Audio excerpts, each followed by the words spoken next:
বিসমিল্লাহির রহমানির রহিম। আসসালামু আলাইকুম। ভিডিওর প্রথমে আমি কিতা কইতাম, আমি কিছু তুকে পাইলাম না।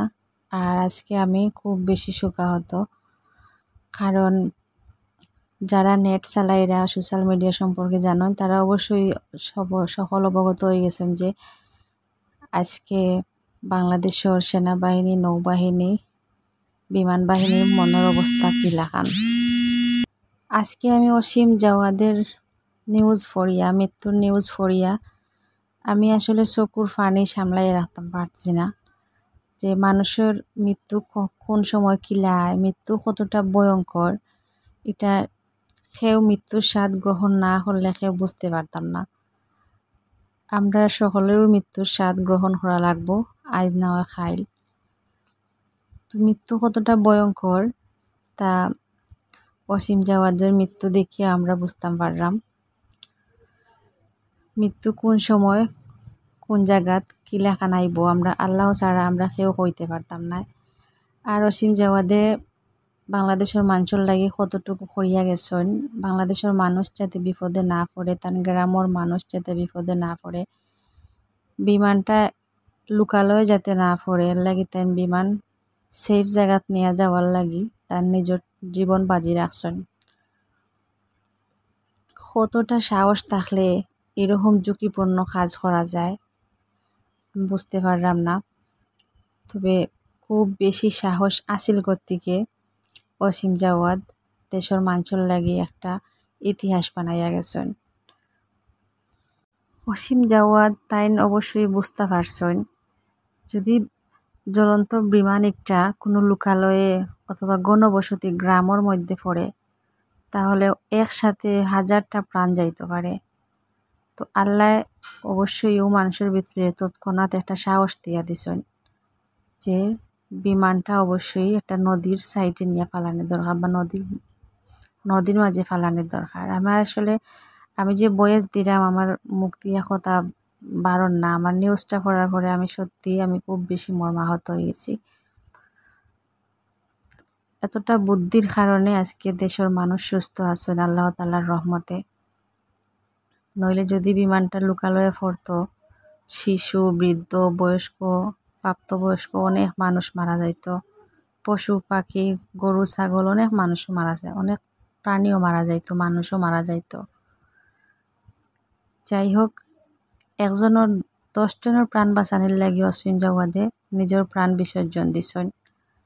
আল্লাহ তাআলার কাছে শুকরিয়া আদায় করি যে কত বালা তো সুনামধন্য পাইলট আসন গতিকেও এখনো দেশের মানুষ সুস্থ আছেন, সব কিছু আল্লাহ তাআলার কিয়া দ্বারা। হায়াত শেষ, কিছু হওয়ার নাই, তবে একটা দুঃখ ভিতরে থাকলো যে অবশেষে নিজের প্রাণ বাঁচাইতা হরিও বিমান থেকে লাফ দিছিল রকেটের সিস্টেমে, কিন্তু নিজের প্রাণ বাঁচল না, অজ্ঞান হয়ে গেছেন। অজ্ঞান হওয়ার ফলে নিজের প্রাণটা আর বাঁচাইতে পারল না। একদম কম বয়স কালো সুন্দর একটা প্রাণ আল্লাহর ডাকে সাড়া দিছেন। আল্লাহ তাআলা তান্ডে বেহেশত নসিব করক্কা। আমরা হয়তো কিছু করতে পারতাম না তান লাগি, তান জায়গা তো আমরা যাইতে পারতাম না, তান যে সম্মানের পদ আছিল। আমরা শুধু আল্লাহর কাছে দোয়া করতাম পারি, শত শত হাতর মাঝে কার হাত আল্লাহ তাআলা পছন্দ করবা, কার দোয়া কবুল করবা, এটা কেউ কইতে পারে না।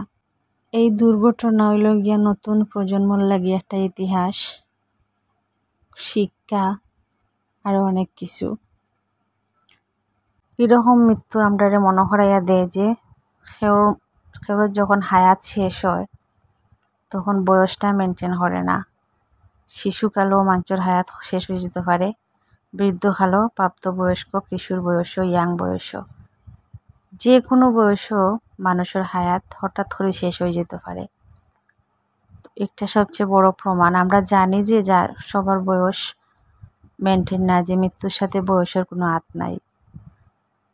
তার বাদেও আমরা নতুনভাবে আর একবার শিক্ষা পাইলাম যে মৃত্যুর সাথে বয়সের কোনো হাত নাই, যে কোনো সময় মানুষ মারা যাইতে পারে। যখন মানুষের হায়াত শেষ হইব ততদিন পর্যন্ত তার হায়াত আছিল।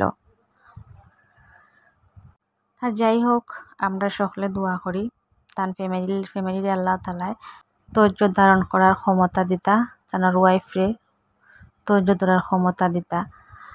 ধৈর্য ধরার ক্ষমতা থাকবো, কারণ সময়ের সাথে সাথে সব কিছু একদিন মুছি যাইব, কিন্তু মানুষটা তো আর ফিরিয়ে আইতো নাই, স্মৃতি সারা জীবনও থাকবো। সময়ের সাথে সাথে হয়তো আল্লাহ তাআলা তার ফ্যামিলির ধৈর্য ধারণ করার ক্ষমতা দিবা, কিন্তু সারা জীবন হয়তো ছেলেটারে খান্দাত পাইতা নাই, ওয়াইফে স্বামীরে কাছে পাইতা নাই, বাপে পুত্ররে কাছে পাইতা নাই। সময়ের সাথে সাথে সব কিছু ঠিক হইব, কিন্তু দাগ একটা জিনিস, এই দাগটা কিন্তু সারা জীবন থাকে যাব। একটা ছেলের অপূর্ণতা সারা জীবন থাকে যাব, এই ছেলের জায়গা কিন্তু অন্য কেউ নিতে পারতো না। শুধু ফ্যামিলি নাই, পুরা বাংলাদেশের মানুষের অন্তরও যে একটা জায়গা অসীম জওয়াদুর লাগি, এই জায়গাটা কেউ নিতে পারতো না। সব বাংলাদেশের মানুষও সবাই দোয়া করব। মানুষ মাত্রই মরণশীল, সব একদিন মরতে হইব, মৃত্যুর স্বাদ নিতে হইব। এর লাগি আজকে আমি সুস্থ আছি, সব সময় আলহামদুলিল্লাহ হই। আর মৃত্যুর কথা প্রতিদিন স্মরণ রাখা বালা, অন্তত পক্ষে 20 বার মৃত্যুর কথা প্রতিদিন স্মরণ করা উচিত। আপনি সুস্থ আছেন, আলহামদুলিল্লাহ হক্কা। আমি সুস্থ আছি, আলহামদুলিল্লাহ হক্কা। আমরা যে যেখানে সুস্থ আছি সবাই আলহামদুলিল্লাহ হই। আর এই শহীদি মৃত্যুবরণ করছেন অসীম জওয়াদে, তার লাগে অন্তর থেকে দোয়া আল্লাহ তাআলার কাছে। সব ভালো থাকবা। আল্লাহ হাফিজ।